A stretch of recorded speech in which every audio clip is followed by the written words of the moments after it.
Welcome to the world-famous King Tut Museum. Be sure to respect the ancient relics.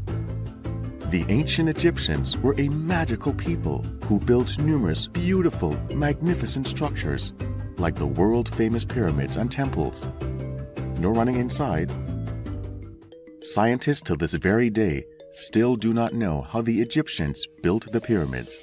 I wonder, did aliens ever visit ancient Egypt? Wow, look at that giant Egyptian statue. It looks just like you, Jason. Thanks, Toby. You're a super cool friend. Imagine what the world would look like if I was the pharaoh.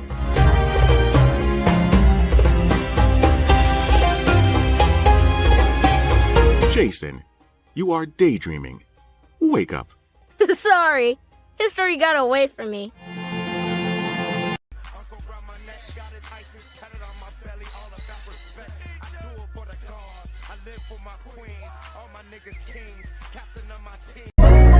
Came about my city, blowed up, pussy won't smoke, roll up, fucking on your bitch, throwed up, drinking on the dirty soda. I was down, but now I'm up. Yeah, this all God, this ain't no love. Yeah, I used to be stuck in that. All aboard! It is time to hop aboard my spaceship, because you are now tuned into what is the Matrix TV. And I have a special guest host coming all the way from the Republic of China, a master at metaphysics, Tartaria, advanced technology, one of the greatest minds on the internet, Charles Ross.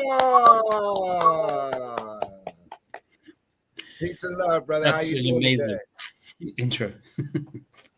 So how are you doing today? Thank you. Yeah, really excited to be on for the second time and to see you again, Jason. And yeah, we have a lot of things to talk about. So let's get straight into it. You know, here at the Matrix University, personally, I talk about us being in a matrix simulation built of sound frequencies, of lights and harmonics. So let's get into the Fibonacci time frequency. Right here, we see an advanced structure and we see some type of arc. Can you explain this picture for us further, Charles? Yes, I'd love to. This is an incredible topic. It's really esoteric. It gives us a lot of insight into what buildings in ancient cities that are on energy lines, what they were built for, and how they were benefiting the original occupiers.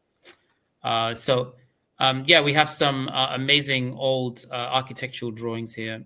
Also, we have an equilibrium mathematical chart, which is just incredible. Like when I first saw it, it was pretty much what I was thinking at the time, and it was just given to me. So first of all, I'd like to talk about the Fibonacci sequence.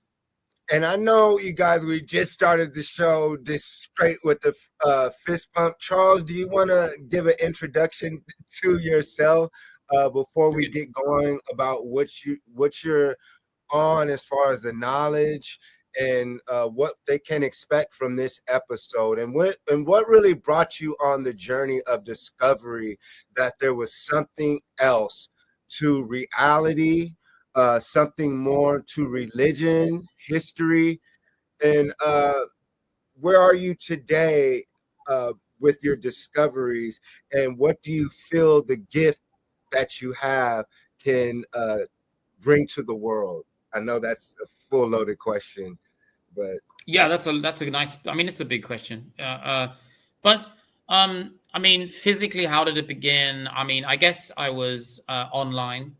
I guess I was forced into a situation where I had to teach online, and I decided to to just look deeper into what was actually kind of going on around me. And I always had a bit of a kind of a strong sense of deja vu, especially when I started to explore Asia, East Asia, and having the privilege to travel throughout East Asia and being confronted with buildings and architecture that I would never have associated with Asia, then being given a history that just didn't answer any questions, but was kind of almost toxic, because I found it ridiculous. I found like I was being treated like a child. I have a great passion for architecture.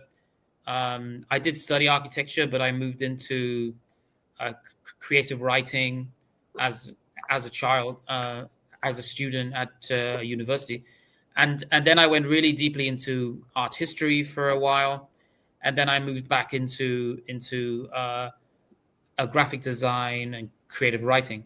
So I do know a few things about art history, and I know, as does anyone who studied art history, that there was a sudden loss of greatness, that there was this sudden event in the 1800s, maybe early 19th century, where art became childlike, and even though I appreciate postmodernism and abstract art and cubism, I can now look back and compare things that I was taught at school with things that I feel myself, and I have more respect for my own opinions on things. And I think that's what the acquisition of knowledge, that there are so many people in the online community that have the same opinion, that something happened in the late 18th century, early 19th century, that feels like a reset of the knowledge and the creativity of all mankind. And it's not just in the paintings. People spent there's always this narrative, people spent their whole life painting. They were getting paid to draw realistic, beautiful texture and, anatomically correct paintings, like Michelangelo, the Sistine Chapel, for example, things like that. It goes into what we have here with the Fibonacci sequence in time, as if and they were using it. Were leaving codes. Even when we look to the Pharaoh statues, they clearly see that they use the Fibonacci sequence within the spiral of the face and the construction of these Pharaoh statues. And that is mind-boggling, because that speaks of a higher advanced knowledge and information, which means there was an education system, which means that someone it shows you that they were using mathematics, and anything like that. About 3 years ago, anything that sounds like that, like sounds like it's mathematics, it's a rule running throughout centuries of time, then the cards start to fall, the dominoes start to fall, and you realize that maybe our timeline's wrong. Maybe these people were communicating with each other. Maybe they existed around the same few centuries. Maybe there aren't thousands of years as well difference between, the Renaissance and ancient Rome. Maybe there's something wrong with our timeline. But I think when you find out that the Fibonacci sequence does play an important role in realism, and especially the pre-Raphaelite art movement, and were they subconsciously using the Fibonacci sequence, or was the Fibonacci sequence intentionally employed? Now, there's only one language that uses mathematics, and that's Hebrew. So Hebrew is very different than English, because it's actually using mathematics to structure the language. I don't want to go too deeply into that today, because we have other things to discuss. But so the Fibonacci sequence can be seen in some very important paintings. So when we have this archway right here, and it speaks Yeah. of the sixth octave. Now, those viewing, it might not be as clear as we want it, but Charles, No, can it's you not great. explain the picture to the right, which is a physical picture, and then to the left, we see octaves, as if there's a vibration in this art, and it's does this art actually give off a tone and a frequency? Yes, but we have to look at frequency as something more than just sound. So I wanted to show you this. This is something I didn't send you. This is Okay. a famous Japanese painting. I don't know if you can see that. Yes, we could So, see it. so that's the Fibonacci sequence in the wave. That's probably the most obvious one. That is Mm, also an incredibly famous representation of the original painting. And then if you look at this one, which is probably my favorite painting, I don't know if you can see that. This yes. is this is also a very good representation of the human condition. So you have this connection, this inspiration. So the hand comes out of the brain. Mm. Yeah. So this one is this is the Fibonacci sequence inside the painting. So what are we? This painting is using the golden ratio as well. So if you have those two sequences inside one painting, it was intentional. Mm. Yeah. And what would be the purpose for the viewers? They say, okay, that's a circle coming out of the mind. What is the significance, or what is so great about that to where people need to apply that to their life when looking at their reality? Right. So this is a spectacular question. Okay. If you look at Michelangelo's painting, you can see that he is telling you three very important things. Number one, that he understands the anatomy of the human body. Put So the this picture means up while you're speaking, and I'll enlarge it. yeah. So here you can see that this is the picture of the somebody has drawn over there in Photoshop the anatomy of the human brain. Let me show you. I'll do it a bit bigger. I'll make it bigger. Yeah. Can you see that? Yes, we can see it. So yeah, you can see Wow. he's drawn out the anatomy of the human brain. So that's the skull. That's this amazing linen towel or cowl or a satin cloak that is engulfing the central character there. So Michelangelo did that intentionally. He actually tried to kind of show off. Look, we are civilized. We are probably at the pinnacle of human civilization. We understand the optic nerve, the pituitary gland stalk, the vertebrae. We understand the cranium. We are way above anything else on Earth at this time. Probably one of the most intelligent civilizations. Now, where did the knowledge come from? That's another question. I'm sure the knowledge came from other parts of the world. In fact, a lot of the Greeks studied in Egypt. That's well known. That's well documented. So you have everything's in there. But it's not. He's not putting it in your face. He's not drawing a brain on top of a building. That's not good enough. These people wanted to hide it. There was going to be symbolism so that some people would understand and some would not. So that's exoteric, esoteric. Exoteric, a lot of people understand that. Esoteric, most people don't. So why is the Fibonacci sequence so important, right? That was your question. So the Fibonacci sequence ends with the pineal gland because that's the part of the anatomy. So the fact that Michelangelo painted the Sistine Chapel centuries ago, understanding the power of the pineal gland, means that he must have had some kind of African, Egyptian tutelage, mentor. He must have gone to a Moorish university, most likely, which is that's my own personal take on it. Okay, Everyone Well, has their own opinion. But, when you speak on the Moors, can you give any knowledge on that? yes, the Moors is probably my most passionate project. I post about that quite regularly on my Facebook and Instagram. This I have not seen this in person, but I have been outside that window. So I couldn't get inside last year. It was not open because someone tried to steal something. Oh, There was a really? theft. Yeah, this city is so important. There are giants all over the place, massive things, symbolism, lotus flowers, like rebirth.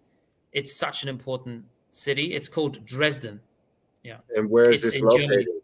In Germany, and they're In Germany, housing this statue right here. and this statue is inside the Green Dome. Now, the German name is Grüne Gewölbe because dome is Gewölbe in German. Now, the name of the museum is the Grüne Gewölbe. I'll try to I'll tell you more about it. Yeah, this is it does look like an African, but upon researching this for a long time, I am convinced that this is a Native American man. Yeah. Yes, because when the European, And he was known as that, and he was used to sell tobacco in the same city. Yeah. The Americas, you're saying? Yeah. Americas. Because wasn't this Florida statue of the original people of the Floridas? I'm not sure. Yeah, I think German people came from near modern day Iran because there was a city there called Kermany, and the G and the K are interchangeable. So I think this was either a gift for a king of Germany, because I think Germany was a colony of the Middle Eastern, Moors.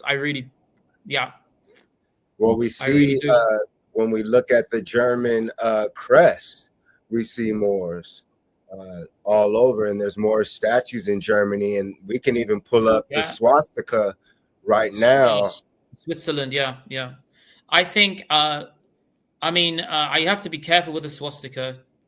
That I don't want to upset anybody with that kind of symbol, but people have to realize that this symbol is from Tibet. This is thousands of years old. This is millennia.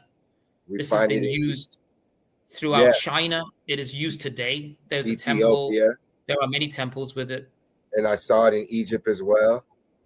So I think it probably originates in with the Buddhist faith. It's seen in Egypt. I mean, there's a good claim that it may have been used in Egypt like 5,000 years ago. Wow. Now the origin of the swastika is pretty incredible. It was most likely a star sign in the four seasons, called the belt of Orion, Orion's belt. Now the slang term for that in the UK is Big Dipper. Mm-hmm. And the word dipper is quite important because it comes up a lot. It's very interesting. So there are four different seasons, obviously, spring, summer, fall, winter. And if you put the constellation of Orion's belt, into those four solstices, you basically get the Tibetan swastik, or what is known as the swastika, what was used by Hitler. Now, why was it used by Hitler is another question. It's a difficult question. Like, did Hitler understand the importance of it? Did he know that there was a Tartarian empire, and he knew that he was the Aryan part of those two unified empires? And is that why he called? Why he used the word Nazi even? Who was telling him, oh, we should call ourselves Nazi? because because that's very similar to Ashkenazi, right? So it's so who was he really? And Austria was the only area that was conquered by the Mongolians, the Tartarians, as well. And of course, Hitler wasn't German; he was Austrian. So yeah. That's an interesting fact. I'm sure a lot of people didn't know that, and thank you for reminding me.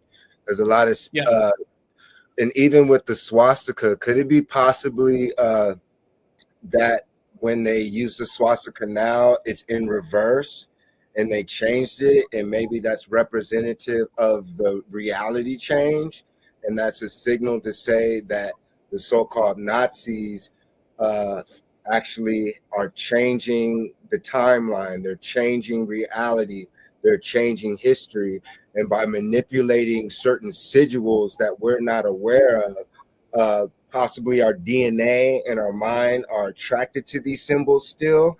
And if they can manipulate them like you were showing with the emoji symbols, they can work magic on us. Yes. So, there's no reason to do that unless you are trying to work magic, unless you're trying to awaken or enliven or recreate the lesser key of Solomon, which I think it's just yesterday I was reading an article about the Queen of Sheba and the demons. And that she obviously bore Solomon's children, and but correct me if I'm wrong, because I'm only beginning this research. So why would Solomon summon demons? Right, that's the question. Well, he summoned 72 of them, and there are also 72 emojis.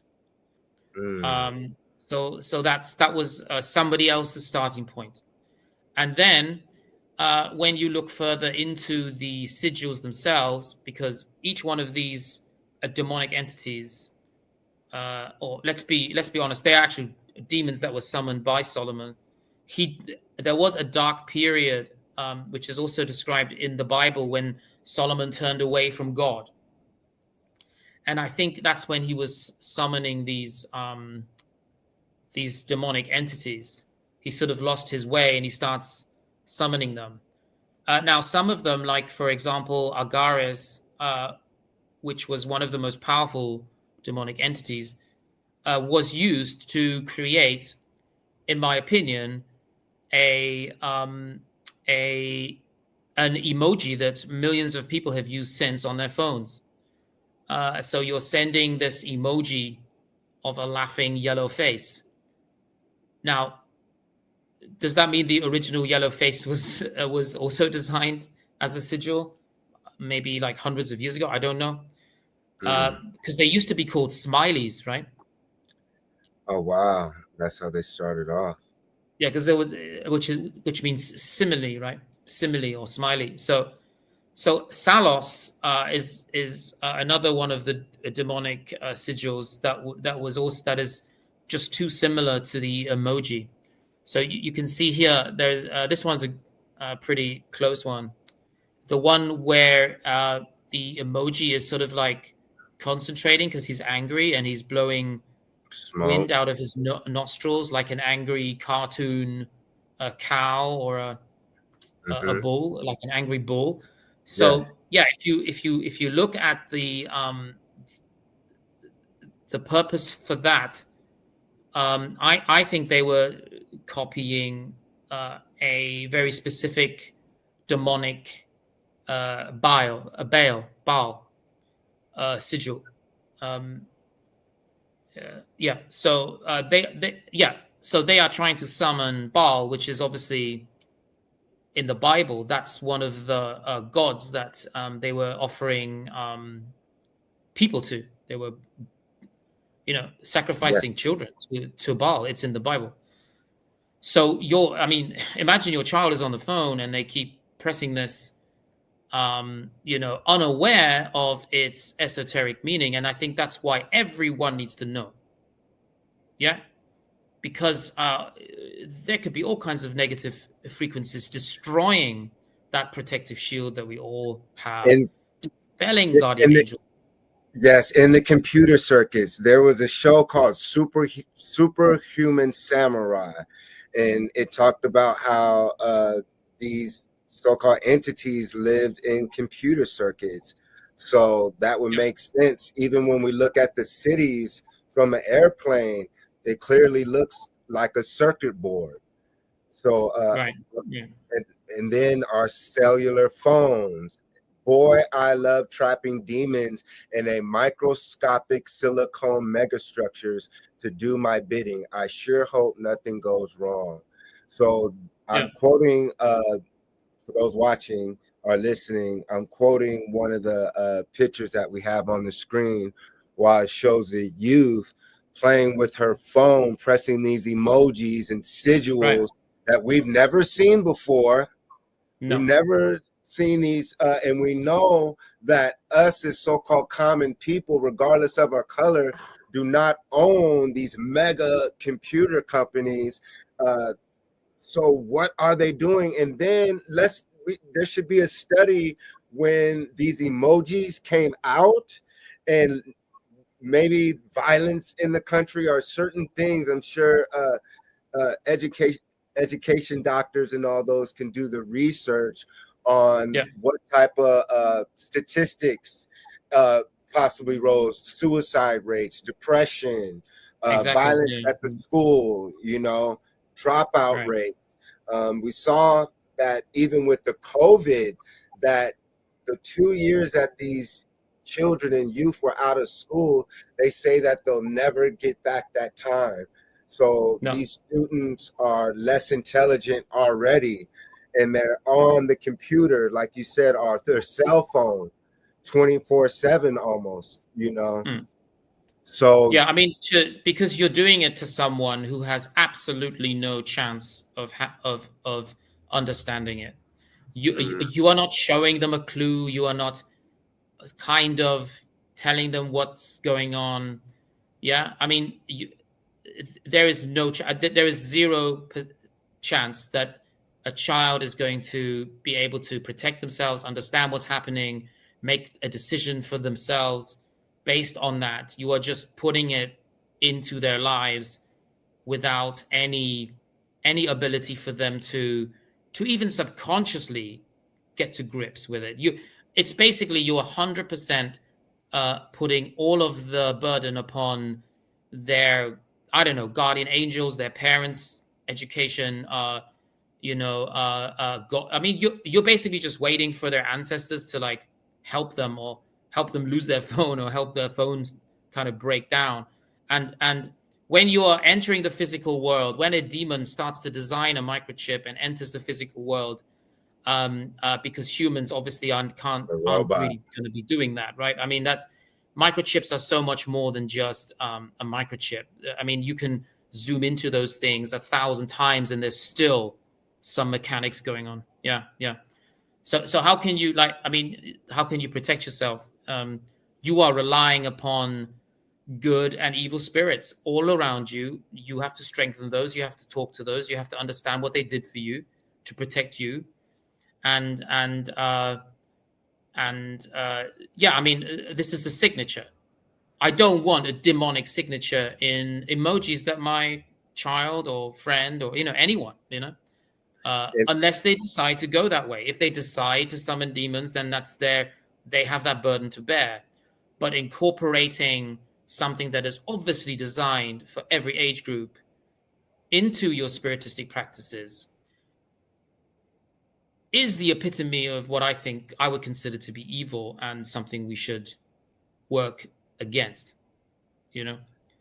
because Yeah. because we are all children. We are all everything. I mean, we've been through those stages of everything, and I think we are responsible for What do you feel protecting the yes, people that we were when we needed help. future? You see, yeah, It's especially for me, being this is me with what is a Matrix TV, Jason. To me, we can plug back into this video game. So for yeah, me, if each of us understood that we were in a simulation and that we were connected, and that you would want to come back to a world where you could breathe clean air, live in a peaceful environment, righteousness, advanced technology, or nature. Yeah. For me, I would think that you would want more of a loving environment. And mostly what you're saying, Charles, is leaving the future intact, because you know that you are the future.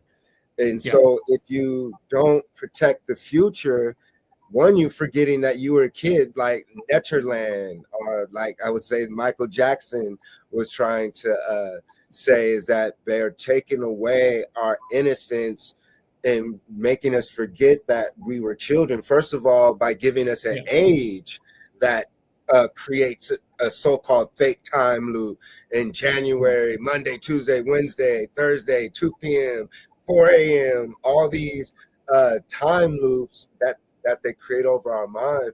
But if we understand our innocence still, that we were at that stage at one time, like you were saying, we will want to protect the future and protect ourselves to see what's going on as adults, especially for me, if we know that we never die. That would mean why the so-called ancient Egyptians and Cometians, they say, were fascinated with death or the afterlife, is because if you understood that there was another stage to this, and that your consciousness didn't die, you would want to obtain a certain amount of information. And possibly that's why, well, for me, we left clues back in the day in our past lives, some of us greats, that we left this architecture. And there must have been a time clearly that they were killing people like us, as we learned. They're murdering us, killing us, and we knew we were going to go to sleep. We knew that this information was going to be destroyed, but we also knew we would probably plug back in here one day. And it takes these type of conversations, TV shows and podcasts, to start trying our best to remember and have total recall, but also remember that there's people up against us. Clearly, there's people who don't want us to wake up. And they want us to think that we die. And if we so-called die without knowing this type of information, how can you graduate? Just like their schools, right? If you do not obtain a certain level of information, you can't pass 4th, 5th, 6th grade college. So for me, that has to be the real universe. The university are these type of studies.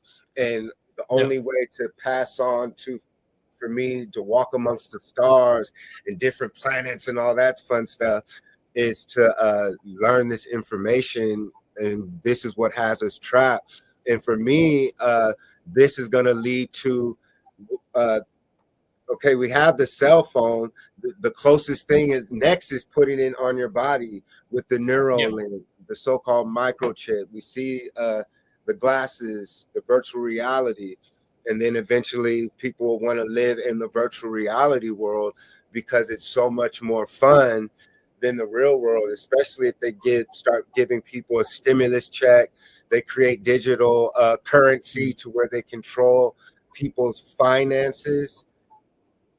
People will be home and they can live in those VR headsets. So for me, these sigils possibly would be preparing us in the future for a more digital lockdown. Because up here, you guys, if you guys study voodoo, and like Charles was speaking of, like right now, when we say spelling, when we write, they call it spelling. The letter A is the letter 1. The letter B is 2. Right? So really, I'm saying 8 times 4 divided by 6 times 11.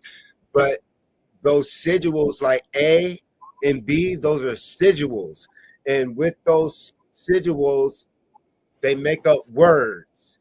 And within those sigils and words, they'll eventually make up a world, meaning that me and Charles are communicating through English. If he was speaking a different language, it would look different because the vibration is different and the spell is different. Therefore, we would not be able to connect or build the world properly because those word spells are different. And so I look up here and see all these different sigils that match the emojis, and they come out with so many. And so, yeah, we're summoning. And when we see those, it's actually us saying an emotion, emoji. Yep. So it's summoning an emotion. And we look here, it's not all the And time genie. good. Emotion and genie. Yeah. There we go. And so right here, we see the design of sacred geometry in buildings. So when we look to the left, you guys were looking at the Hopi, the Tibet, but also look at these designs as we go through. So Charles, can you explain this picture to the right? It says the Alaska, Yucatan or Yukon Pacific Exposition, Seattle, Washington, 1909. Yeah. So there were many expositions in Europe and in America. Now, what I find fascinating is that when I looked into the specifically St. Louis and the Rainer Garden Manufacturers building in Alaska, because Alaska Yukon had its own Pacific Exposition, and Seattle. I thought I muted myself. My bad. That's okay. Seattle really is not known for having these kind of Renaissance domes, these Ottoman sort of what I think is also early Moorish architecture that we see in Cordoba, Spain, and Geneva. So anyway, some Spanish cities that like Mauritania and Al-Andalus. These cities had these big domes and these vestibules. You can see alcoves there, pillars. And I found this fascinating. I mean, when I started looking into the expositions, especially St. Louis, Missouri, which I've seen many spaghetti westerns. I've seen many Hollywood movies, and they've always fascinated me, especially like those small towns, those small kind of western towns where like famous cowboys, Doc Holliday and the OK Corral. I mean, these are some of the greatest movies ever made are Doc Holliday. I have to mention Val Kilmer as Doc Holliday. That was incredible in Tombstone. But even going back to like John Wayne, Red River, what was the famous Clint Eastwood and A Fistful of Dollars? Like that's probably one of the greatest westerns of all time. The Posse, Mario Van Peebles. Posse, the red sash cowboys. Yeah. So these villages were made out of wood. I mean, they were wooden bars and swing saloons, right? They called them saloons. And if you've seen the greatest TV show of all time, Deadwood, have you seen that? No, I have not. No. Okay, greatest TV show ever made. You suddenly learn that there wasn't much going on. You were either a farmer. Was that on HBO? A blacksmith or a gunsmith, or you were the sheriff, and you were trying to make sure everybody gave you gold because there was a gold rush. Yeah. So that was the basic storyline. Now, my point is, in those amazing, incredible films, I never saw a picture of a World's Fair building. There was never any mention of this. Now, if you go back further to like maybe the 60s, the 50s, you will see them in movies. You will see the World's Fair buildings in movies. But in the spaghetti western, there was never a cowboy riding into a Renaissance palace. It just didn't happen. Right. Now that seems to me like intentional reprogramming of a history of a country. Speak How on it. can those two parallel universes exist? And every single cowboy movie was shot in exactly the same sort of small wooden propped up movie Because sets, right? because they had to create the cowboy and Indians, and then the picture of the so-called Native American or Mer Aboriginal or original American dark-skinned woolly-haired beings are people who were here who created advanced structures all throughout the planet. And so if they can basically group so-called dark-skinned woolly-haired people to just Africa, they can then erase history. That's for me why they preach the transatlantic slave trade theory so much, because it's a land grab. For me, one of the final keys is to prove that there is a Moorish presence in the Americas pre-Columbus. And so these pre-Columbus civilizations were advanced. And to me, that changes, really, I would say it breaks the spell. And this is why they have to say that these expositions were made of wood and they tore them down. And when we go all throughout the Americas, every downtown, I've done episodes on this, that when we go through pretty much every major downtown, we see these megalithic buildings that cannot be duplicated right now. So clearly when they say 1901, this downtown building was erected, and we look at the postcards and we see doom buggies or horse and carriages, we have to say, where are the cranes? Where are the architects? You claim that you just got here at a certain time, and the majority of Europeans were let out of the prisons. Therefore, you didn't have enough knowledge. And we know that only the elite were allowed to have certain levels of information in Europe. And then when we go to knowledge and information, we all learned that the Moors brought in the libraries, brought in the sewers, the canals, the gardens, the math, the algebra. So how could a group of so-called Anglo-Saxon Europeans come to America and build such buildings like that? Because if they did, we would see that duplicated today. And so for me, that's why they had to erase the proof of the world fairs. Just like when I show people pictures of Hollywood or pictures of downtown Riverside, California, I want to prove that the Americas was an advanced civilization. And we can go all throughout various cities, but to learn that in Seattle, they had something as well, and then the port. So go ahead, and then we see the intricate design once again there next to water. So before we move on to the next picture, is there anything else you wanted to break down with this picture? I think I think it's interesting to look at the actual structures themselves, like the festival hall from the Grand Basin in the Louisiana Purchase. This was after Louisiana was purchased, which means to buy, to buy. So the French sold it to the English, so to the British. So that's the festival hall. I mean, that is one of the most beautiful structures I've ever seen in my life. I mean, where is that? That's St. Louis, Missouri. Yeah. Wow. Is that like, still? Go ahead. But it gets so much worse when you look into it. Are you ready?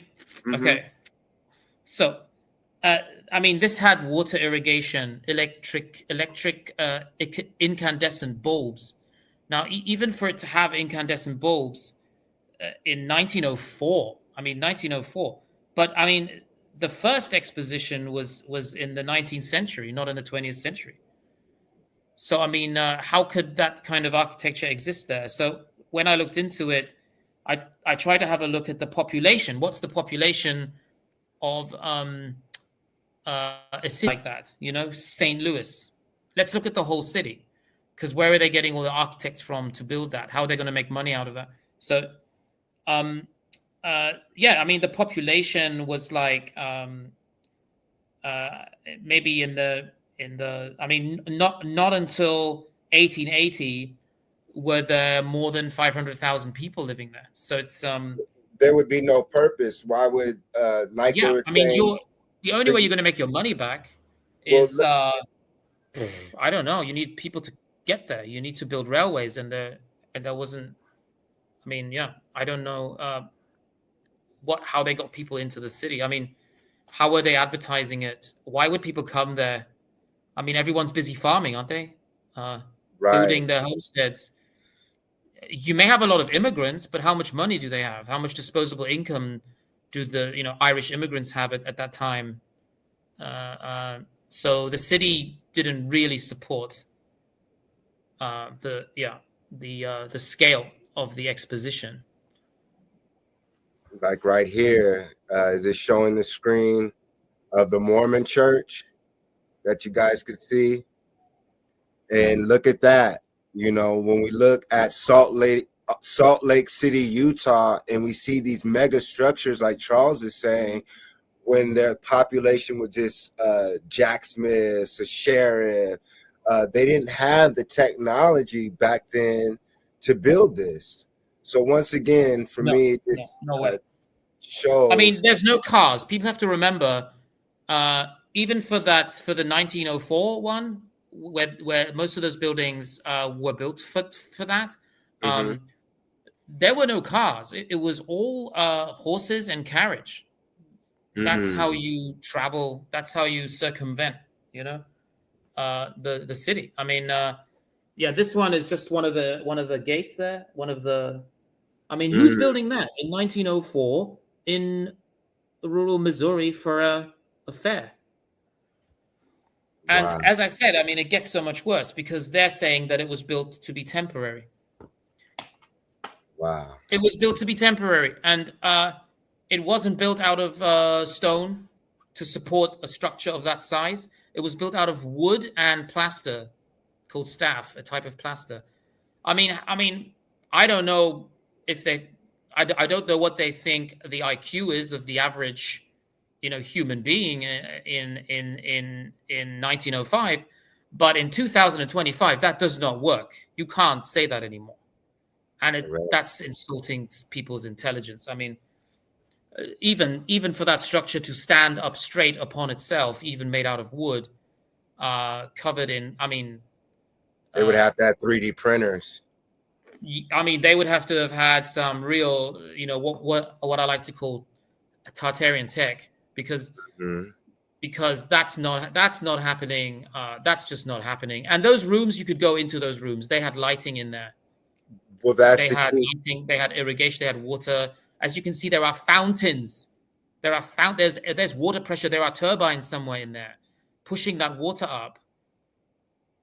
So I mean, it's it's frustrating, really, because it's just I mean, people still believe that that's a temporary structure that was built for a fair in 1905 in rural Missouri, St. Louis, yeah.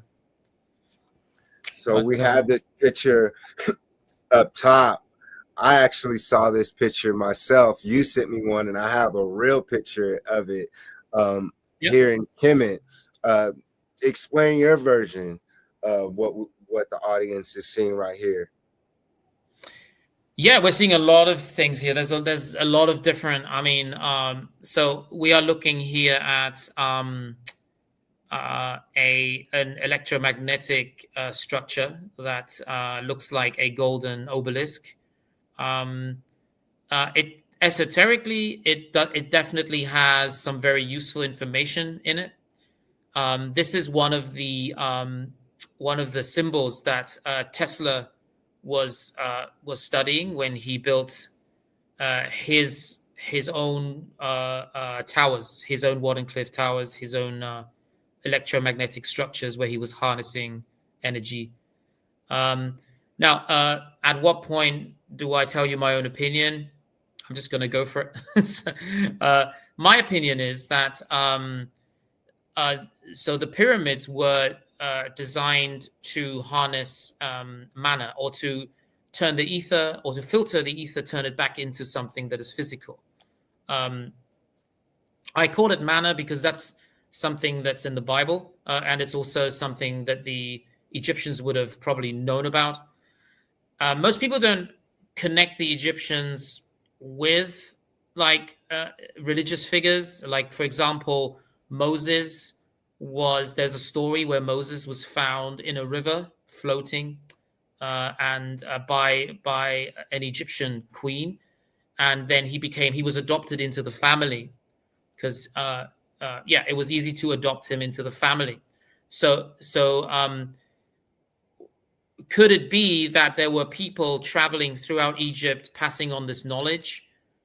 Could it be that the Egyptians were actually worshipping people that they were kind of waiting for, and it's not unusual to have a child floating down the river to pick up the child, because water is where their energy came from.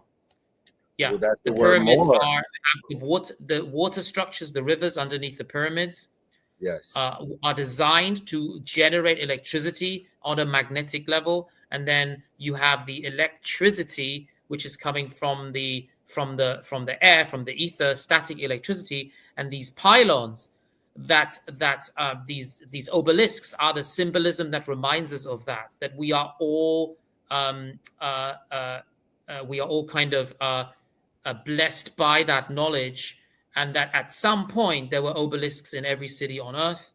There were these large structures, and the myth goes back to Osiris, and I think Isis cut his body into 13 or 14 pieces, and then one piece was missing, and then that's the piece that is the electric reproduction, the reproduction of energy, the reproduction of life. Now, why did the Egyptians want to harness electricity, and why did they think electricity was life?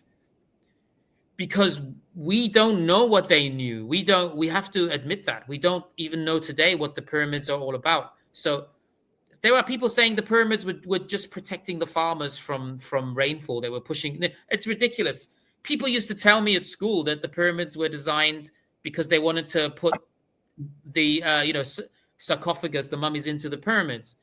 But how can you start a structure before someone's born? Because it doesn't even make sense. So really, we've been miseducated on so many levels. Like, I agree. Yeah. When I saw this structure that you guys see at the top left, right here, for me, I saw, for one, look at the color in the skin tone of the people, and look how everything else is pretty much kept in shape. And after thousands of years, the color is still there, but the faces are knocked off. The faces are chiseled off purposely. Why? Because the so-called Nazis want to travel through time by literature, through media, through erasing history of our presence as dark-skinned, woolly-haired people having an advanced intergalactic civilization all throughout this planet. And so when we see the so-called Tesla coil, that means that Tesla got his information from the Mers, the Moors, the original people, the dark-skinned, swarthy, woolly-haired people who had advanced knowledge and information, who I would say are the extraterrestrials and the aliens. So right here, when we see in Kemet, Tamaray, we see advanced technology, y'all. And so that would change the timeline if the majority of people on the planet said, wait a second, you're telling me that the original Egyptians are called the Cometians and Tamaray, and that they had a worldwide advanced civilization using and able to harness electricity? And then it comes to scholars who look like me and say, well, I have dreams of this. Look at this. Because then it's because we are those people. Just like the so-called Anglo-Saxon European can create his history. What happens when those people who are the people on the walls, are allowed to speak our history. Like you were saying, Charles, the water underneath the pyramids. Well, for one, like I teach right here, for example, the pyramid. So us as an electric being, we're made of water, right? And then these Yeah. cells. Underneath us, there's the dirt, right? Which is made of copper, minerals, and different electrical things. And then underneath the dirt is what? Water. So that would mean that the water vibrates underneath the dirt, and that's also able to stabilize our human so-called avatar body. And so it would make sense to build another temple or pyramid in the physical form, is to create a pyramid with water underneath our structure, mathematically aligned with certain star systems to pull energy and information. And right, and with that sound, moving a certain way, going through certain crystals and minerals, boom, boom, boom, boom, boom, boom. Now we have electricity distributed, free energy all throughout the planet. How? Because like Charles said, the obelisk all throughout the planet would be able to connect that frequency energy coming out of these great pyramids and in the Sudan and in the ones that are covered up. So you have the giant computer circuit board computer chip, which would be like one of the great pyramids of Giza, and I'm sure there's ones bigger than that. The ones in Mexico, and then the smaller ones like in the Sudan. And when those are activated, they're able to send that frequency. So therefore, just like they do the radio waves to listen to music, we were able to send messages all throughout the planet using the pyramid structure system. And then also, for me, we were able to build mounds. So we could go anywhere on the planet, build a mound, create a certain copper rod, and activate the structure and get information all throughout the planet. And this is why we see the similar symbols like the so-called swastika, the Fibonacci sequence, sacred geometry that speaks of a language, a vibration, a timeline, and a reality that they're saying doesn't exist. Therefore, for me, these are the clues that we left behind to wake up. But clearly someone is trying to erase reality, the base reality, and replace it with a false reality for me to trap people inside the video game. Because if you do not obtain a certain amount of information, you can't escape or get out of here. And if people are not even aware that they're in a simulation, if people are not aware that when they taught us in school that they were that there was no one in America, that the ancients didn't have electricity, well, that would mean that in the future you can introduce this technology that you say didn't exist, and you become God. Therefore, you can create and reverse our ancient spacecrafts, our technology, create a false UFO type of event, create an earthquake, hurricane, create a war, and create these beings, or you have contact with these extraterrestrials, and all of a sudden you're God. That's why, for me, Trump is doing the Gaza Strip thing, to make their so-called Bible come true, because it's already written. So if they know the script, they can so-called travel through time and make the Bible come true, therefore making people believe that the Bible is the word of God, when in actually it's created by the Wizard of Oz, the people who are constructing the reality to once again erase the fact that so-called Moors, dark-skinned, woolly-haired people, are intergalactic travelers, that there's civilizations outside of this light spectrum, that there's advanced civilizations like to the right, meaning that there's other land masses. If they can convince us that there's only a certain amount of continents and land masses with humans, and if they can convince us that us as original beings are just stupid. We've been here for millions of years, didn't have electricity, only lived in huts, and that it was Anglo-Saxons and Europeans who gave you the Bible. It was Jesus who saved you, and that's why you're in America, and that's who saved you. And that's, for me, the trick that they're playing right now, is to erase the true base reality and legacy of what today they call Moors, Tamare, original Aboriginal indigenous people.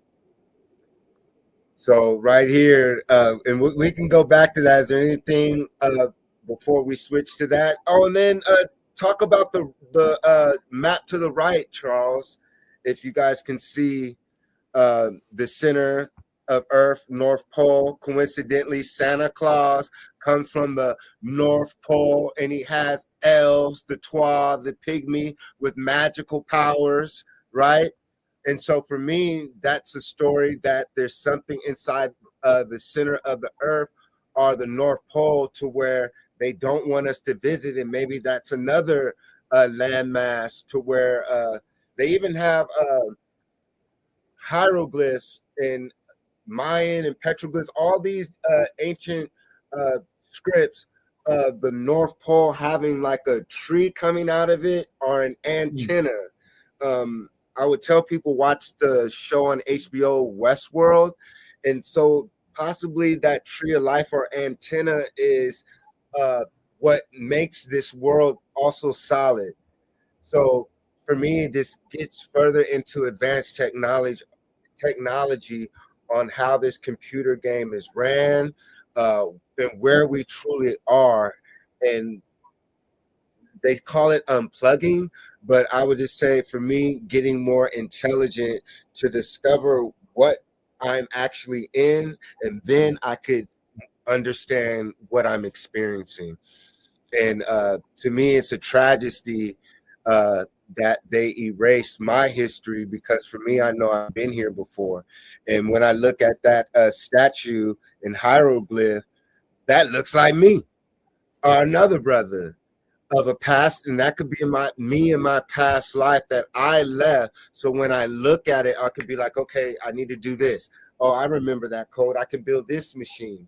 But clearly they've tomb raided not all, but they've tomb raided a lot of our monuments. That's why they make movies called The Tomb Raider, Raiders of the Lost Ark, where Indiana Jones and the Nazis are always fighting over our original dark skin technology, and then they're claiming it as their own. So to end my rant, Hitler and those boys are using Hollywood literature to create a new timeline that does not exist. It only exists in the minds of the viewers and the people that they capture and force their reality on. And this is why they're changing the faces of these statues, because unless we stand up as we the people, they're going to make those people the opposite of me. And therefore, they're going to say that the Anglo-Saxons, pale-skinned Europeans, were the originators of math, the original so-called Egyptians. And once they tell people that the pyramids open up basically wormholes and stargates, because that's basically, for me, it's not just an information highway that the pyramids did by making it a worldwide free energy civilization. We were also able to split atoms, photons, neurons, and electrons in what they would say bend time and space, or rip holes in time. So not just so-called physical planets like Saturn and Pluto, but other dimensions, other frequencies where realities exist. And also, for me, other land masses where advanced civilizations exist. And so if we cannot even think of the thought that there's other civilizations out there that we can make contact with, it'll never happen. But through these conversations, to me, that's how we make contact with these other civilizations. And for me, that's where the so-called help or assistance comes, or the truth can be shown. But I digress. Yeah, no, very, very interesting to just listening to you. There's a lot of stuff that I haven't really come across, which is good. I mean, these are all things that I'm gonna try to follow up on with my own research. But this map is very important. It is it does have there's a lot of like Latin there. Um, Again, sorry about the quality. That's It's all good. it's very hard to read. But this is Mercator's map of the Arctic from 1595. So I'll say that again. Mercator's map of the Arctic from 1595. This is Septentrionalium terrarum, which means terrarium or enclosed. Mercator's map of the Arctic. Yeah. So why is this so important? Well, because mapping the Pacific coast is crucial. There is something, and stop me if it's a bit too much, but I am very interested in this map because of the central Rupes Nigra, or the Black Mountain, which is supposedly, according to myths and excerpts from Bird's journal, who was probably one of the only real explorers that was well documented. He looked into this magnetic mountain, this Black Mountain, Rupes Nigra, and he said that is affecting our compasses, or our compasses are being drawn to that area. And it is also supported by other maps, like, for example, the British Museum acquired the oldest known map of the world, which is almost exactly the same basic diagram, which was a tablet from Babylon. So that was about 3,000 years old. Then you have the original 1968 satellite photo of Earth by NASA, which also shows this black dot in the center. I don't know if you've seen that. Yes, that's doing its rounds on Facebook, social media. Yeah. Yeah. Down at the center of the Earth, an entrance inside of the Earth. Well, it was viewed that way. It was viewed as the center of the Earth for hundreds of years. It's a mountain, you're saying? It's a mountain, yeah, and it also shows up on weather footage, weather balloon satellite type footage, and it inspires the name of many companies, like BlackRock comes to mind, things like that. And so I think. Go ahead. I think they know about this. I mean, if you look at the map, it's actually a tribal symbol too. So I don't know who's been there, but ancient tribes have been there, because it's a circle and you got those 4 sections. And in the Bible, it says 4 corners of the earth. Then you have the tribal symbol of the circle with a square. There's also a Roman symbol. And then, of course, there's the swastika, which is 4 corners. And then there's the myth. There's like an ancient story of 4 rivers flowing out of a mountain. So yeah. And so is that where water is condensed and cleansed and comes out? Coming out. Yeah, but that's like oral history, right? So almost like Gulliver's Travel too. So would you say that the maps are false and that there is other land masses that the government is not telling us about, so we don't go searching? And that brings up the ice wall and other things like that. I mean, yeah. I mean, when they give you a tour to the ice wall, they don't take you to the ice wall. They take you to peninsulas around the ice wall. So, I mean, someone has done in-depth study into that and posted about that. There is also, I can't find it right now, but from memory, I researched for a while the 60th parallel. which is a gap or a gate. And the gate is, I think it's called the Dragon's Mouth, but I'm gonna have to look into that. Yeah, so the 60th parallel gives you a location for entrance or exit, if you like. Yeah, and if you look at buildings, they are all telling you, we already know this. Don't mess with us. Yeah, we have people who came through there, who made it through, who told us how to build things. Like whispering into your ear, the secrets of the universe from people that made it through. And there are many stories there are many Germanic myths of people. Even NASA has this mythological figure who kind of lives forever and kind of helped them with some of their research. So then you kind of look at Nordic societies where the people may have been visited by fallen angels or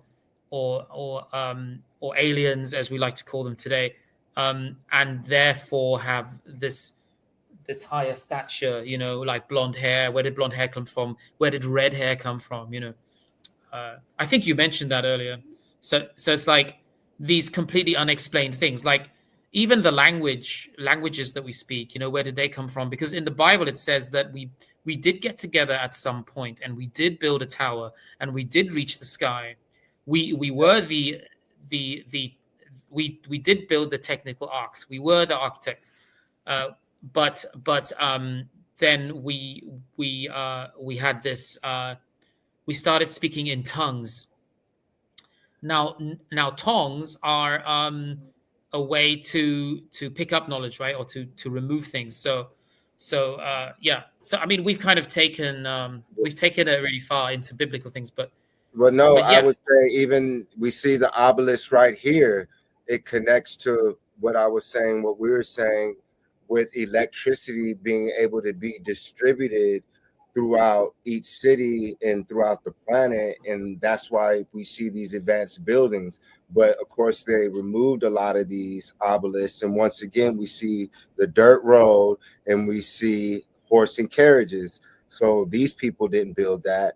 They just, I would say, refurbished it, or not just confiscated, but rediscovered it after either exterminating the people of that land, or we can get into the mud flood. But for me, when they talk about the Bible, that's the bad guy.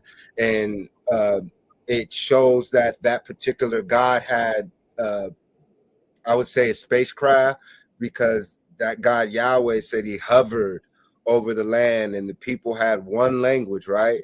And they spoke one language, and they were able to get along, and they were able to build towers to the sky and communicate with basically extraterrestrials or their ancestors. What would be bad about that? And so that particular God blew up. For me, the towers are pyramids and are in the obelisks and the stargates. And so once they blew those up, it stopped us from communicating all throughout the planet. Therefore, the knowledge was lost. And that's when people started babbling, because like we were saying earlier, words make up worlds. And if we're not able to communicate with words, our world is scrambled, and only those who were able to communicate probably left to different parts of the world and had that advanced knowledge. And once again, we see the sacred geometry all throughout the planet. We see these buildings in Missouri, Riverside, California, you were saying Morocco, Switzerland, all these places. So clearly these are the same architects, or the same knowledge passed on throughout the planet. So it's still here. Is this that we're being distracted? And for me, the architects of it are being told that they came from slaves from Africa. They had no knowledge. Therefore, all that information is being grabbed and taken from the ethers. They're going through these tombs, destroying the noses, basically changing time. Meanwhile, the originators of this technology have no idea as a collective who they are. Therefore, they're lost in space and time. And then someone can give you your reality. And for me, as long as the original people do not know who they are, the rest of the world, just like the obelisk connected civilization, we are also connected. No matter our so-called color spectrum, we're connected. Some of us, of course, a higher frequency connection because of the melanin. But if we understood that we could communicate this information through each other, once again, this information or that reality uh, will manifest. And clearly, people live longer. When we study medicine and they say Eastern medicine, the ancients knew how to heal diseases and all these things. So clearly, these parasites came before, and we had conquered them through certain herbs, through certain sounds, bells, like you were doing, frequency healing to live longer. And for me, there was a time to where we did not die physically, and that there's a way to be immortal.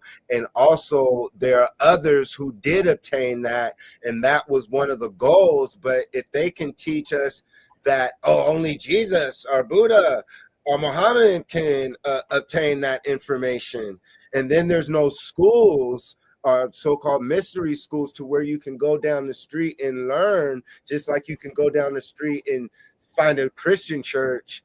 There's no healing centers that teach us this information. Right. It was designed to heal you through the geological, or the tree of life, the geometry of life. So we are being given the codes.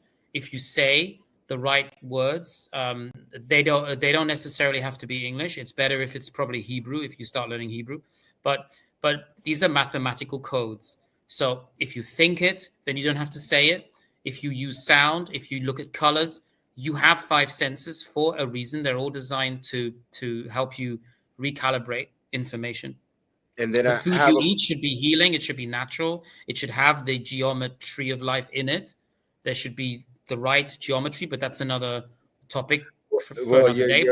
You're absolutely correct. When we cut open fruit, we see sacred geometry patterns. And so right there, the fruit is living. The fruit and vegetables communicate with us. So I'm sure when back in the day when we cut it, and we could do it now. My fiance does it. So she's able to cut it and read it and say, okay, this is for the heart. This is for the liver. Right. This is for that. So clearly it looks like a liver because that's what you're not supposed to. You don't have to be a genius. It was all created for you. It's, it was like your eyes will benefit from a carrot, because if you cut the carrot, you see a geometrical diagram of your eye. So you have a diagram of your eye. If you want something for bones, you need to look at celery. Large, long, strong vegetables designed for that. Like sweet corn, for example, looks a lot like your teeth. So people are saying, oh, maybe there's important minerals, vitamins in that for the structure of your tooth. Then you have like kidney beans. I mean, it's so obvious. Like they're called kidney beans. No one's hiding this. This is all pretty easy to find. And a lot of people have done content on that. People want to share this information. It's like it can help you. If you have problems with your lungs, you should look for something that is going to heal lung tissue, something that looks like your lungs. So you're going to look for a large gourd or a large sort of vegetable, maybe. I mean, for example, peanuts. I mean, when you look at even just the color of peanuts gives you a lot of a clue as to what it was used for. And peanuts are some of the highest electrical energy content of anything on Earth. But they've been wrongly categorized as nuts. Nuts are good for your brain because if you look at a walnut, it is your brain. It's a small geometrical image of your brain. It has everything. It has 2 sides, left side, right side. It has even the brainstem is in a walnut, So eat the walnut to give you more iron for a blood circulation in the brain to help your memory. Like it's powerful information, and I think getting people on the right path is the main thing, because you can't cover everything. But, And when you were speaking of, even with the peanut being used for different things, people want to also know what else are powered up these buildings. Where are the electrical wires? People ask. But here we have a picture of the ether. Can you explain what the ether was used for, or possibly used for in ancient times to heat up buildings? And was the ether taken away in this technology once again to control people, so they had to pay bills, and group of people controlled energy? So ether used to be like an element. It was used for some of the periodic tables, very early periodic tables. The first person who designed the periodic table did place it into the periodic table. I mean, today it's known as the fifth element. So again, I feel like a lot of these powerful words have been repurposed in Hollywood. So it's funny how everyone references a book or a movie as soon as you get close to something really interesting. And I think that's just sort of like misdirection. So you're looking for that fifth element, and then you end up with Bruce Willis and Mila Jovovich and Wow. and Besson. So the material was used in ancient medieval science, and is believed to fill the region of the universe beyond our terrestrial sphere. We have obviously multiple spheres, the firmament, etc. So it was thought that celestial bodies such as stars were made up of different substances, and these kind of four earthly elements were fire, earth, air, and water, and the ether. So you have that here, but it's in Latin: ether, ignis, air, aqua, terra. Yeah, terra forma, which is the ground, earth. And the sphere, you also have like a sphere of the pentagram, which relates to the elements that govern the laws of our creation. Our reality is limited to those five elements, placed in three dimensions. Yeah. So were they able to break that with technology, though, to where they were able to break certain frequencies? And it's fascinating that every obelisk, especially this one here, which is beautiful architectural diagram. It's essentially a pyramid on top of an elevated plateau or pedestal in this case. Every city has one. It is supposed to be the missing reproductive organ of I think it's Osiris. I need to double check. Yeah. So Osiris. Yeah. Go ahead. So the Osiris story is very important to anyone studying religious history.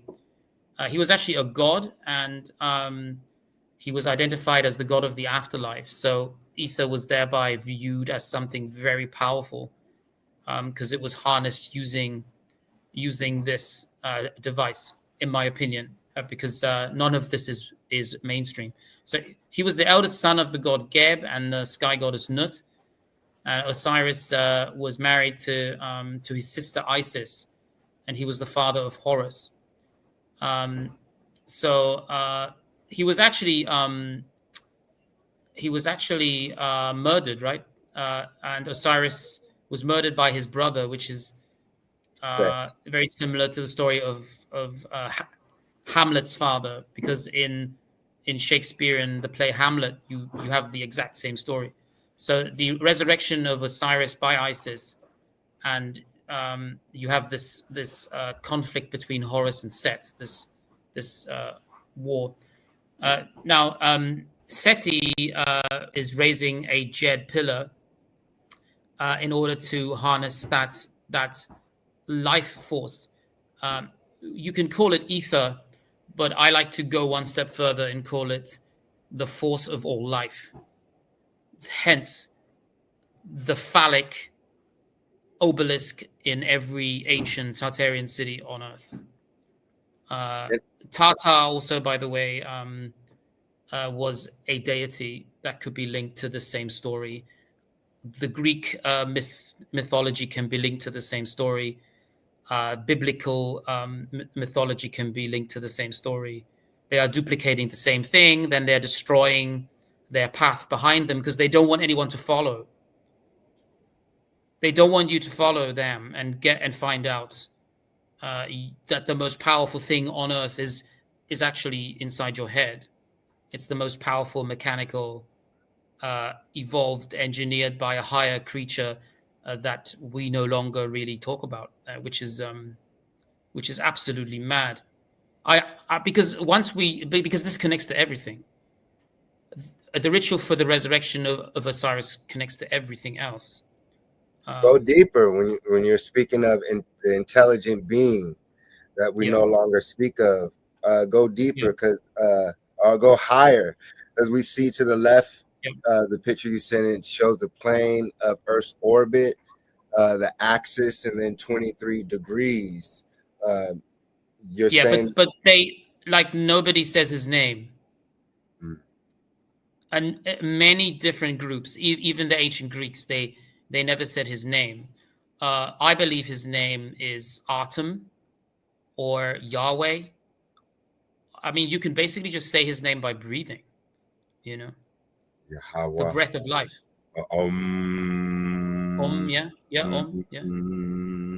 Possibly these sounds, like they put sound frequencies on sand, and you see how it forms patterns. Possibly that's what they did. That's the Ainu culture, repurposed by the Japanese. They also do that. So they also all have animals living with them in their house. Which gives them that ultimate negative electron energy for their own positive electrons. It's all electricity. Yeah, I mean, I think your blood is carrying electricity throughout your body. I think maybe we have to change our mind about how the human body works. Obviously, the heart is not pumping blood; it's a coil. I mean, the Fibonacci sequence isn't everything. Even the seashell, because it has to be in there. That's how these creatures evolved, and all of us were born underwater. Yeah, so and that's where they get the number 12 from. That's where they get the Fibonacci sequence from. Yeah. Even here, we were speaking of the original Asiatics and the Nagas, and the Naga and the cobra, the serpent representing the coil, the infinity, the afterlife. And once again, we see the back of the head of this statue in Cambodia, and you see the nappy hair. So once again, when we study advanced civilization, it's not just in Africa, it's not just in America, we find Asia. And so for me, that's the power and the infinite legacy of wealth that we have as original people and the world, to see that there is another reality out there. And for me, those people are still living. We had just been misclassified through words. By labeling us Black, that puts us in a world, African American. But when we say Mers, the people of Kamar, and we say, wait, who's that? The people of Kamar. And we'll be like, that's us. And then boom, we see it's so funny, right? Like every civilization gets to the same exact knowledge, the same place, no matter where they come from, where they started, who their gods were, what their diet was, how high their altitude was, what their oxygen levels were, how many large giant trees were left before their civilization ended. They all came to the same, the tree, the snake, the Ouroboros, the infinity of life. They all ended up looking at the same thing, and if you look at Adam and Eve, it's the tree. The tree has the apple or the fruit of knowledge, and there's a snake. There's a snake going up the tree, talking to them, telling them, you know, eat from the tree and you will understand what good and evil is. And then they started to change their mind about everything, because the knowledge then gave them the ability to see that they were naked, you know, because before that they didn't realize, you know. I agree.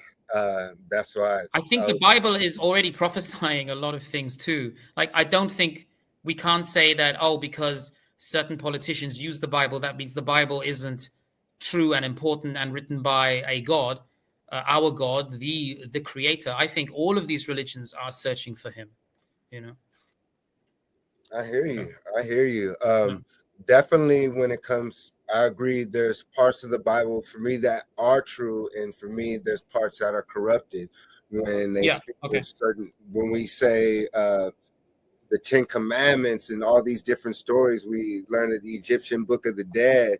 When we talk about Sarah, son of God, we learn that these passages that we find in the Bible, once again, we find in Kemet, Tamare, Egypt. You were speaking of Moses. All of the prophets of that particular God learned in Egypt. Even the story of Yahshua or Jesus. In order to hide someone in a land and blend in, you have to look like someone. Therefore, that's showing you that even those people who do rock with the Bible, which I know people who specifically do, and I'm glad we're building on this, I can even use that and say, according to the Bible, even Jesus had to be taught, right? Yahshua had to be taught. But then I was going to ask you, what did you feel about the earlier part to where you were saying Yahweh when he was coming down and destroying and confusing the language?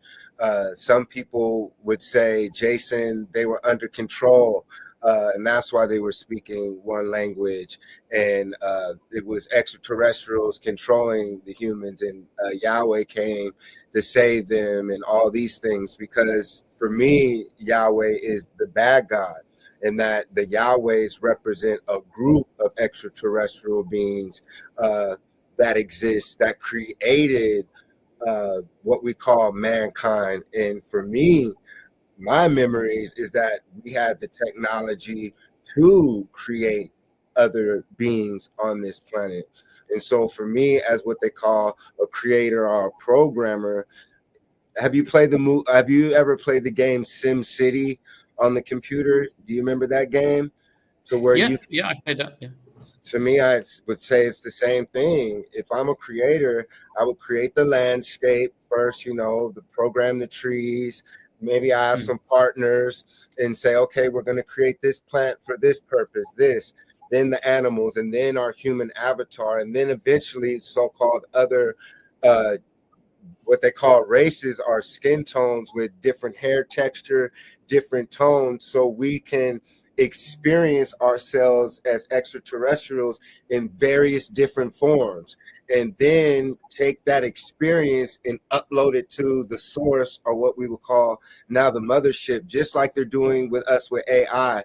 They're using all of our information and knowledge, podcasts, everything to compile it into their computer to basically try to predict our reality, to control us. So they think that they can basically be psychic for us, and for me, try to enslave us. But if some of us who are the extraterrestrials and are the so-called gods who are back and have the answers, to me, that takes it away from the Yahweh worship, when I can prove that my culture predates the Yahweh. Because Yahweh for me is what they say, the tetragrammaton, or like you said, a ton, but it's a sacred geometry symbol, right? And then when we break it down to numbers and sounds, that would mean if the Hebrew language is numbers, that's a computer language. And so does that mean that that creator is a computer? And then it gets to a whole another sequence of why now they're saying that the computers are speaking to themselves in a language we cannot figure out yet. And they just posted that today on TMZ, that the computers can communicate with each other. And so I don't know if that's off topic, but basically with the Yahweh and those words, if a creator on a high level was saying those words, maybe and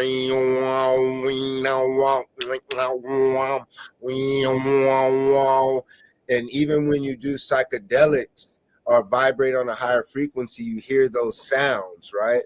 So possibly that's how these beings, or the high level ones, communicate to us on this lower realm.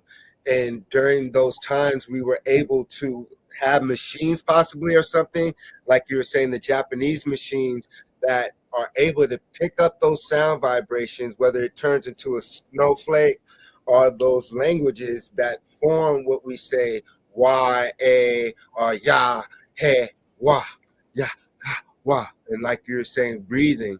So, that would mean that all these words we're using is confusing us, wasting time, building fake worlds when we maybe it sounds like wong wong wong, and it no longer meant double meaning. So basically, I'm saying that possibly these languages that we were given also trap us, and the true language of what they call the gods sounded more of a vibration. And that's why when we speak of Europeans not being able to say certain sounds, and why we as Moors gave them English. Example, Washita Mukalakatumba, Miskaramokunda. The European's nasal passage, he usually cannot say Washita, Waka. And so he'll say Washington. And so we have to remember that we, as Mers and Moors and original people, gave these certain sounds to the so-called less melanated beings that I say we created to give them a world. We gave them languages for worlds. So the reason why you see the so-called dark skin or the melanated black Buddha and you see us everywhere is because we are the gods.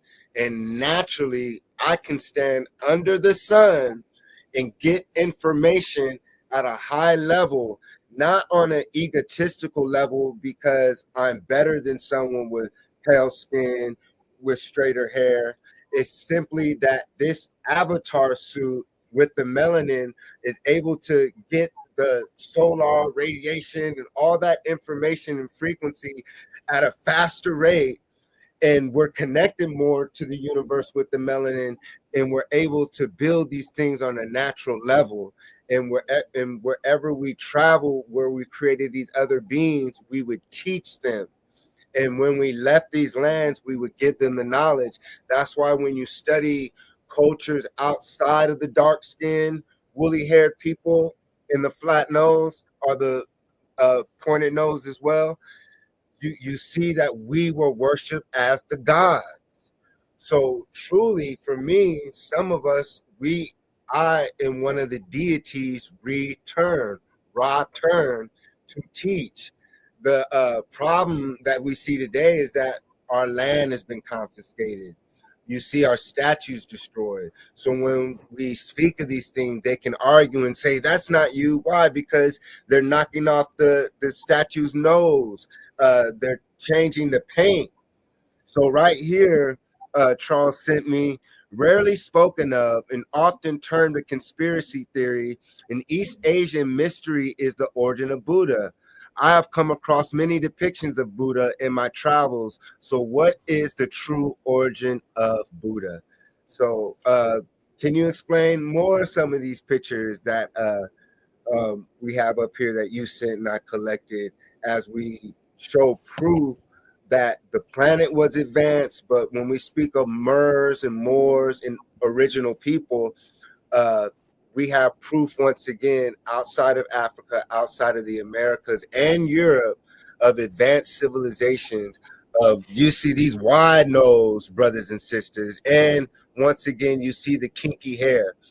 And for me, that's once again showing the wealth that we have as the gods, or I would say the programmers of the Matrix hologram.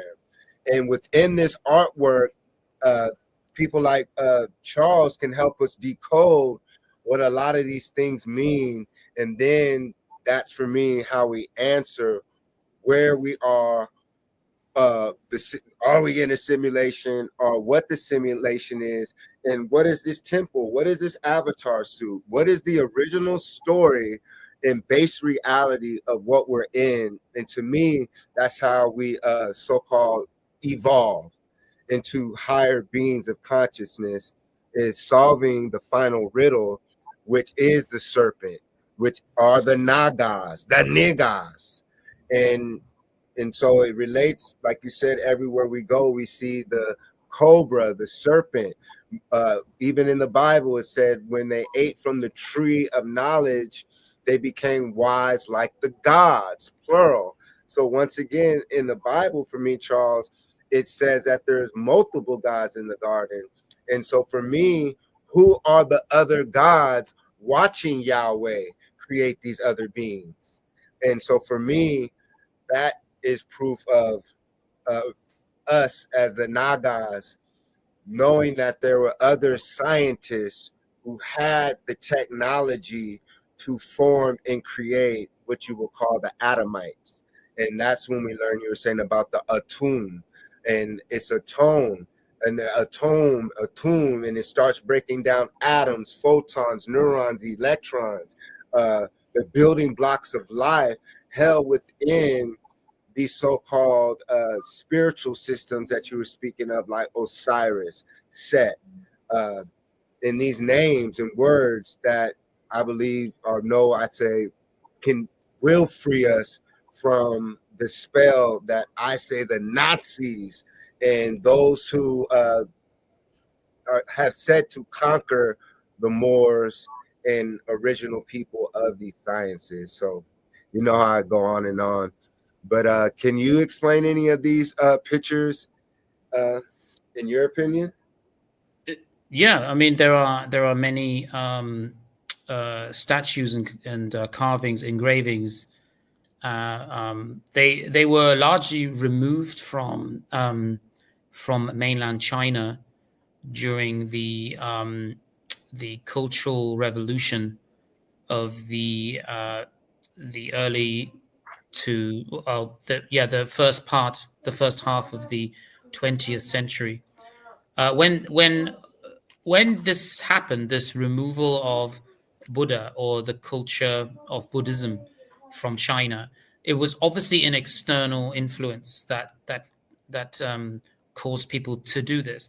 I still can't imagine it happening today, but it did happen, and people set themselves on fire outside of the temples because to protect their Buddhist places of worship. So this religion is so deeply ingrained into Asian life, the way, because it affects your ancestors, the worship of your ancestors. It affects the way people view life, death, marriage, festivals, the beginning of the new year, March the 20th or February the 20th.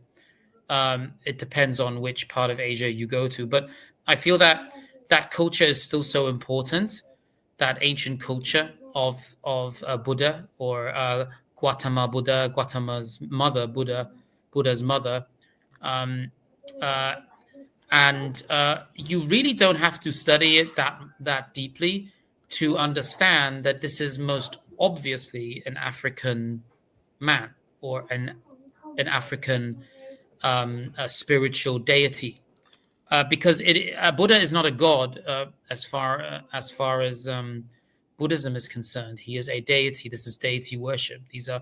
This is a human who acquired knowledge and acquired superpowers because of it. So the idea of rebirth, the idea of living different lives, to have different forms, to be seen as a wealthy man, as a fat man, to be seen as a traveler, a nomad, a druid, to also be seen as a beautiful, attractive a representation of youth and human perfection. There are many stories of him talking to animals, of him performing miracles very similar to Jesus, very similar to um, uh, Islamic tradition. Sometimes I also see parallels with ancient Greek mythology. Some people have theorized that Jesus himself did at some point interact with Buddha or Buddhism and did travel within those, like, there are a few decades of Jesus's life missing from his early childhood to his famous Sermon on the Mount. Yeah, and that period of time is long enough for him to travel the world, to learn how to control his heart rate, to meditate, to control pain, to not have the pain reflexes, to control pain reflexes. Um, and people even have theorized that is why he was able to stop his own heart rate, or at least dim the heart rate that he had, to be able to slow his blood circulation to the point where he could go through the turmoil of being hung on a tree or crucified, and then being able to even resurrect himself. I mean, resurrection is a very important part of Christian beliefs. It's like one of the tenets of Christian beliefs, probably the most important one, the fact that he died for us so that our sins are forgiven. And I love those kind of theories. I like when people have a new way to look at things, because I think that's what we're doing here. We are evolving, and we are pulling up millions of other minds who may see this at some point in the next few years, who may see the way we're talking, that they can do this too. You don't need a PhD in religious history. You don't have to. You just have to have an open mind. Basically, you don't have to dedicate your whole life to East Asian art. So I mean, do you even have to be Buddhist to see that he has elongated ears that are obviously a traditional sub-Saharan African adornment of the body, right? I mean, that's what it is. You can look at his hair. You can look at the structure of his hair. These cornrows. This is there is a myth that he was able to talk to animals that would crawl up his body and shield him from rain. So there's always a yin to the yang. So was he able to communicate with animals? And is that what we can do if we start to really embody the crown chakra, that seventh chakra? Because that's Buddhist teaching. It's going up from the root chakra like a tree to the higher geometrical tree, the tree of life, the lotus blossom. The tree of life is also the lotus. It's also the Fibonacci sequence. It's also the fleur de lis that is used in France. That was used in France. These are all African symbols that came over because of the Moors spreading this knowledge. So you would have sacred knowledge, and then you would have people farming and people making sure that the civilization could grow. And they already knew about this 10,000 years ago. As you can see in Turkey, Göbekli Tepe, they already knew how to build civilization, how to build temples 15,000 years ago. So yeah, Buddha is somebody who got to that higher enlightenment, the higher consciousness that we all seek. It is natural for us to seek it. Yeah. And I know the Sambon, Sambon, is connected to one of the gods and the most highest gods of the original Asiatics of that land as well. So before Buddha, and so when we even, like you were saying, studying the knowledge of Buddha, we see that we can do the same thing, different paths of enlightenment. But even look in the back, we see the sun, right? Same thing that we find in Egypt with Horus, Krishna. And you have the halo, as well. Yes. The halo, the fire on the head. And to me, that's also symbolism. I know that we do our hair like that. And even to the right, like you were saying, you guys, look, you see the braids, you see the cornrows, you see dreadlocks. When we go right here, where was it? It was so fun to look at this one. Look Yeah. at these So, dreadlocks coming out. And then yeah, to the Batara Sambu would then be India, I think, right? no, go look at the Nagas, the original Sambon, Yeah. and you'll see the Nagas and So that's Hindu god, is that right? the Asiatics. Okay. So when we Okay. go to Cambodia, Thailand, Yeah. and Angkor Wat, and all those regions of Asia, because when we speak of Hindu, I know we speak of Krishna and Kali. We can even look at her dreadlocks when we go into those regions as well. Yeah, that's where the word like guru comes from. Batara Guru, who was the well, he was, I think, and Guru the is father. Was he the father of Sambu? I think. Right. there. You go. And what rhymes and connects with Guru? Huru, Heru. Yeah, Heru, Horu, yeah. And all those So, are the teachings of mastering yourself, mastering your mind, mastering your pineal gland. And then clearly there's another, for me, another frequency up there. There's another higher frequency of magic, wonders, high information. And this is to where I want to reach to. And there's ways. that could be the link, though. That could be the link to Africans in Asia. Yeah. I mean, if you look at their faces, their anatomy, like things like that. Yeah. Well, there we go. And even to the right. Those parts of the world have not been really shown to people. I mean, like the Hampi chariot, places like that should be the eighth wonder of the world, but for some reason people don't want to. It's definitely not in the mainstream. Yeah, No. we have to definitely bring that into the mainstream because that stuff is unexplainable. I think the largest, even for modern humans to construct. Yeah. and look, well, right here, They're all underground. They're all underground. Yeah. those are advanced. I wish we had more. And here we go, looking at Angkor Wat, y'all. When Charles was speaking of the water, Angkor Wat links right to water, and Angkor Wat. And don't those look like Watt's battery? I think they already kind of know that it was about electricity harnessing. Yeah, for sure.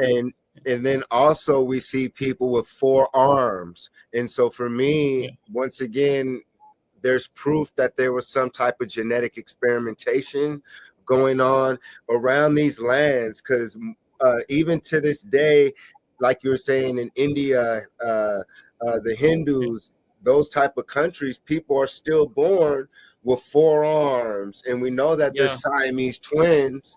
So clearly, those people existed, and there had to have been experimentations. And I know you're. I think there was, but I don't think that's allowed anymore. I think they were definitely they're wiping out that bloodline. Well, I know it talks about it in the Bible as well. And so when we were speaking of the Bible, so of course for me, when we say the word of God, God is a word, but the priesthood, they say the Most High, who were in contact with these extraterrestrial beings.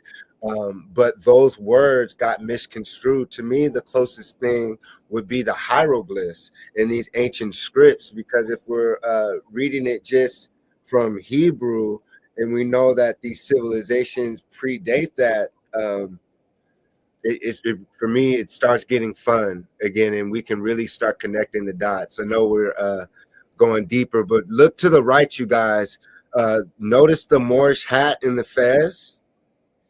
So once again, we see proof of Moors. We see that hat in Egypt, Kemet Tamaray. We see it in Mesoamerica. We see it even in China, Asia, right? To where the top masters, they'll have the kufi on right there. And to the right, so many European countries all had the same hats in the 1600s. It's just how can they all have the same hats? You know, they all decided to make the same hats. It's really funny. I mean, it shows you there was definitely some underlying connection between all these cultures. Yeah, to me, that's where it lies. And even with like we were speaking of Asia, I'm happy that you were excited about it, because many people forget the so-called African connection, the original Yeah. Asiatics, dark-skinned, woolly-haired Yeah. people. It changes the game, and once again, it allows us to travel throughout the world of infinite history. But for me, advanced technology. If we Now that we know that our ancient ancestors had an advanced civilization and technology that predates those in control, what are we to do now? For me, that's Yeah. how do we break free? How do I get my monuments back, land back? How do we activate these monuments? Or do we need to have these conversations so those people, our ancestors, can return? Well, we are talking to our ancestors all the time. I mean, we're talking to each other, but we're also talking to them.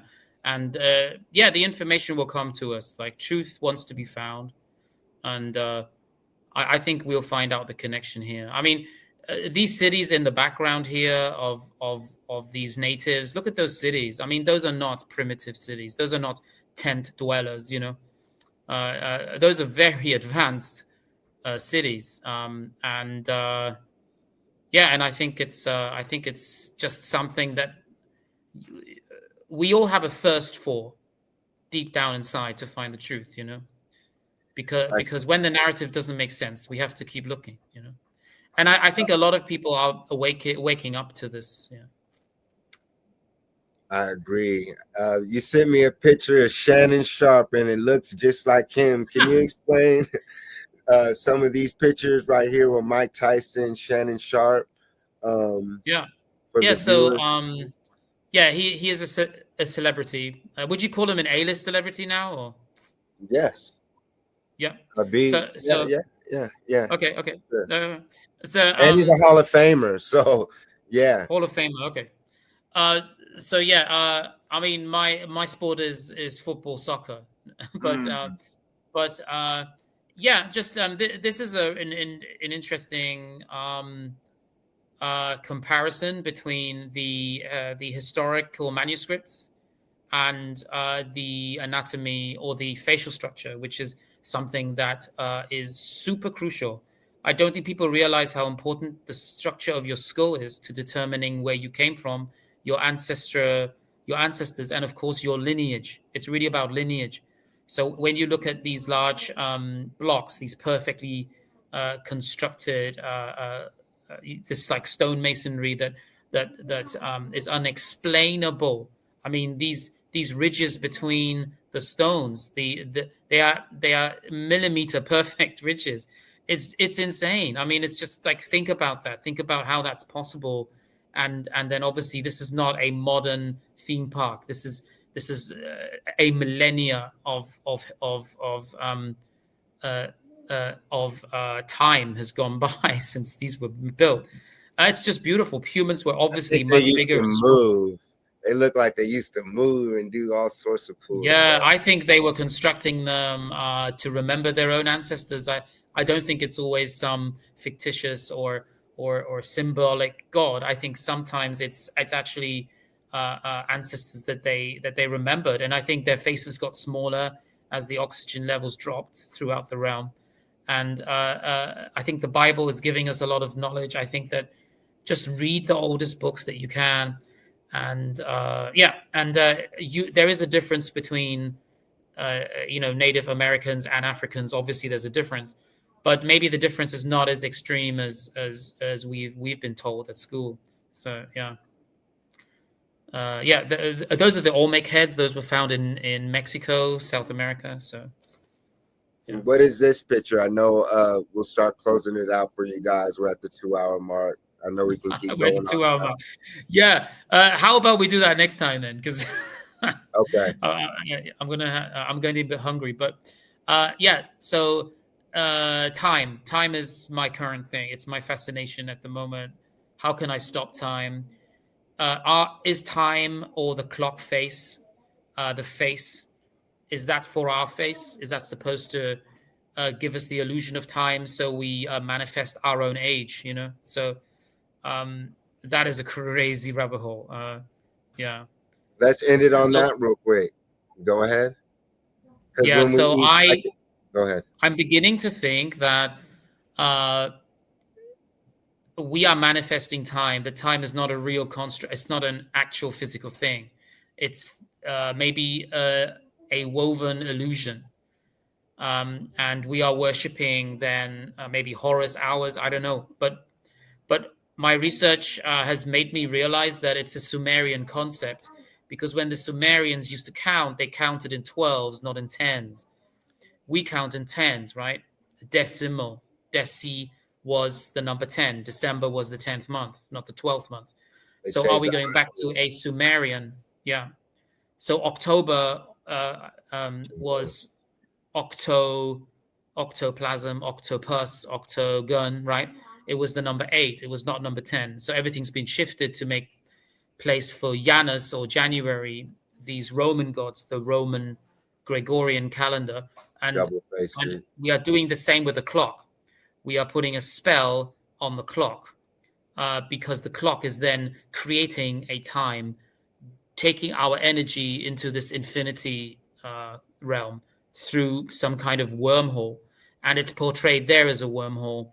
And the clock is constantly making a noise. It's reminding us, haha, you are dying. I'm taking your energy. Your energy is infinite, but you are not. I'm going to take it. So you're constantly having this like reminder, this tick, this movement that you are not in control of, these kind of invisible demons kind of like taking away your energy. So maybe the clock, maybe if our face is the clock face, then it is sort of like pulling our energy away, because suddenly we're saying, I don't have time, right? We're not saying, oh, I have lots of time. The clock inspires you to say, I don't have time. That's manifesting a lack of time.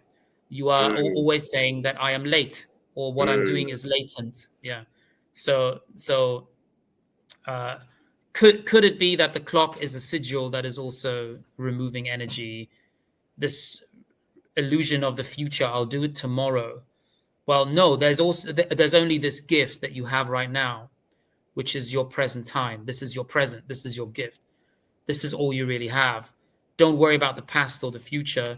Don't worry about the time, because if you're stressed, people know this is a health risk, being stressed. So that's all the clock really inspires. It inspires stress, the lack of time. It stops you from getting deeper. It makes you shallow.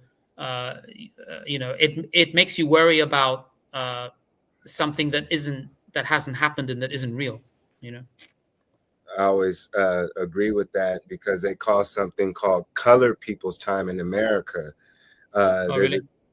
Meaning that black people, so-called black people, are always late. Color people's time is called CPT. Yeah, that's and it's because for me, we go off a different so-called time or clock. Really, we don't go off of a clock, and that's why they give us time to throw us off, especially when you're not around the clock or not in that situation. Sometimes you can forget what day it is, especially even for psychedelics and things of that nature, where time and space collapse.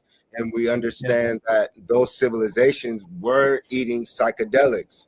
So as we close it out, we could see that time is an illusion. And what is time? It is definitely, And therefore, I've never seen eye to eye with segregating periods of time. I think that there is a rhythm that you just have to get used to, and your body will tell you what to do. But we're instead of listening to yourself, you're listening to a clock. You're dividing everything into 12, which is a Sumerian religious practice. Yeah. There you go. It's all ritual to get us in the time loop. So leave us with something, Charles, where they can find you, and any word of advice as we close it out on What is the Matrix TV. Yeah, please follow me. Charles Ross Instagram, Charles Ross Facebook, Charles Formosa hashtag. I am very interested in architecture, symbolism, and exploring the truth behind Tartarian conspiracy theory. Yeah, these are all amazing devices using red mercury, and the link between the Moors and other civilizations like the Prussians, the Romans, the Germans, the Spanish Empire. Especially Portugal. Portugal has a lot of Moorish castles, and it's a part of history that I was never taught, even though I should have been, because I went to university also doing art history, and it was just something that they always left out. 711 AD, the invasion of Europe, of Spain by Tariq ibn Zayed and the Umayyad armies, and when really that's when kind of European civilization in a lot of ways began. And although I've never been to Morocco, I hope to go there one day. It will probably be a really magical experience. Keep researching. Don't think of yourself as being separate from anyone else, because that's the trick. I believe that if you're a human being, you're supposed to be here, and no door should be closed to you. No information should be hidden from you. If you want to look into things, I post every day on my Instagram. I also have like TikTok and things like that, but all of that is on the Instagram. You can link up to my Facebook, things like that. Educating people is my passion, basically. So I love it, brother. And we're going to have you on again as much as we can. So you guys expect a part 2. We're going to get deeper.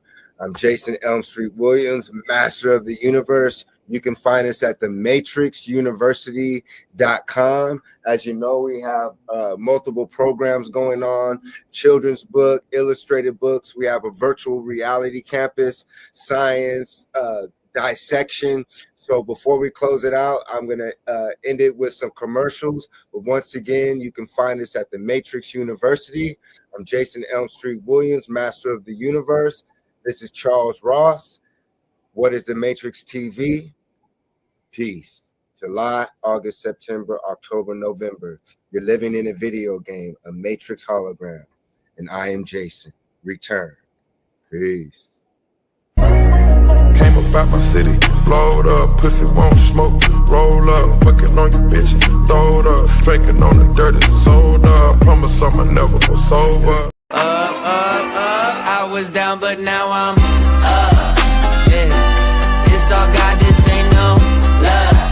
Yeah, I used to be stuck in that.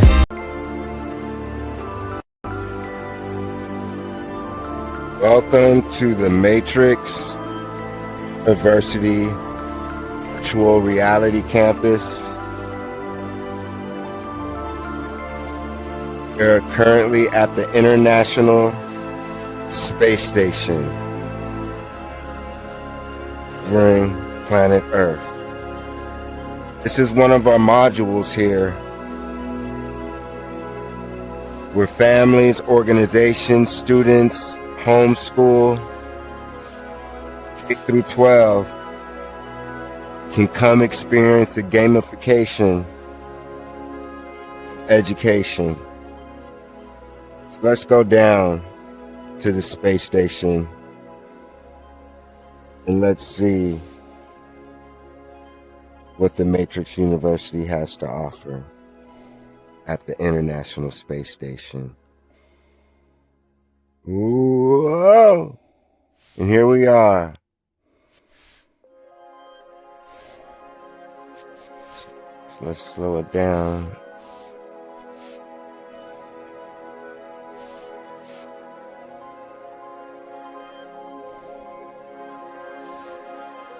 So you see the planets: Mercury, Venus, Earth, Mars, Jupiter. Which one should we grab? Let's grab Venus. Let's see. Oh, here we come for the basketball dunk on the International Space Station. Oh!